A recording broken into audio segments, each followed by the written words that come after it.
নমস্কার সবাইকে, কেমন আছেন সবাই? শুভ সকাল। এই যে সকালবেলাতে আমি উঠেই দেখছি মা এখন রান্নাবান্নার জন্য প্রিপারেশান নিচ্ছে, আর বললো আজকে আমাদের বাগান থেকে কুমড়ো শাক কাটবে।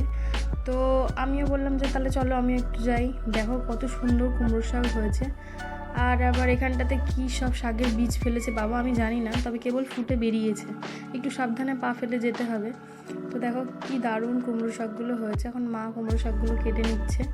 আমাদের খুব একটা বেশি কুমড়ো শাকের ডগা লাগবে না, ওই 2টো ডগা মতো কাটবে বোধহয়, তো কাটলেই হয়ে যাবে 2টো ডগা। তো মা কেটে নিচ্ছে এখন।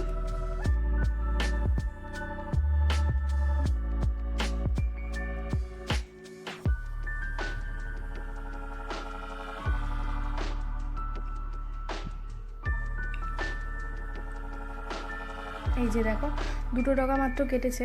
এই আমাদের কাছে অনেক বেশি শাক রান্না করলে, তো এই 2টো ডগাতেই হয়ে যাবে। এখন এসে দেখি দাদাও দোকানে বেরোচ্ছে, ও ওই যে গাড়ি ঠাড়ি একদম রেডি। আর এসে দেখি এই কুমড়ো ডগাটার মধ্যে আবার কুমড়ো হচ্ছিল, আমরা অতটা খেয়াল করিনি, যাই হোক কেটে ফেলেছি। তারপরে আবার ইস করছিলাম যে না কাটলেই ভালো হতো। তো এই যে কেটে ফেলেছি, আর কি করা যাবে। তারপর চলে গেলাম ছাদে, আমি স্নান করব, পুজো করব। তো যাই হোক ফুলগুলোকে তুলে আনলাম। দেখো কত সুন্দর ফুল হয়েছে। এই ফুল গাছগুলোকেই কিনে এনেছে দাদা আর বাবা গিয়ে। তারপর ফুল তুলে এসে দেখি মা ওই যে সবজিপাতি সব কেটে নিচ্ছে, রান্নাবান্না করতে হবে, সব কিছু রেডি করছে, সবজি ফবজি নিয়ে বসেছে কাটার জন্য।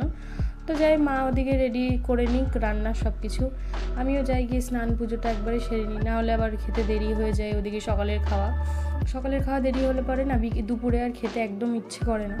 তো এই যে আমি স্নান করে চলে এলাম, এখন ঠাকুরের ফুল সাজিয়ে নিচ্ছি, পুজো দিচ্ছি আর কি।